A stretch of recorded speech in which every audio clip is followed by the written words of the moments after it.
Hi అందరికీ welcome to day 10 of Navratri. ఈరోజు నవరాత్రిలో నైవేద్యం కింద అమ్మవారికి సేమియా కేసరి చేశాను. ముందుగా ఒక గిన్నెలో 3-4 స్పూన్స్ గీ వేసుకుని జీడిపప్పు కిస్మిస్ వేయించుకుని పక్కకి తీసుకోవాలి.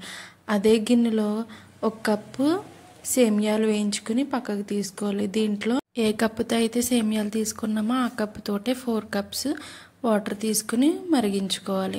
ఇప్పుడు మరుగుతున్న వాటర్లో సేమియాలు వేసేసుకుని 1.5 కప్పు షుగర్ వేసుకుని ఉడికించుకోవాలి. ఇప్పుడు లాస్ట్లో యాలకుల పొడి అండ్ అలాగే మనం వేయించుకున్న జీడిపప్పు కిస్మిస్ 2 స్పూన్స్ గీ వేసుకుంటే అమ్మవారికి నైవేద్యం రెడీ అయిపోతుంది. ఈరోజు నవరాత్రిలో 10వ రోజు కాబట్టి మహిషాసురమర్దిని తిథి వచ్చి నవమి. రోజులాగే అష్టోత్తరం చదువుకుని కుంకుమ పూజ కూడా చేసుకున్నాను. ఈరోజు అసలు పువ్వులు అనేవి లేవు నా దగ్గర. మా పైన ఆంటీ వాళ్ళు నాకు కొన్ని పువ్వులు ఇచ్చారు. చాలా హ్యాపీగా అనిపించింది ఈరోజు మాత్రం.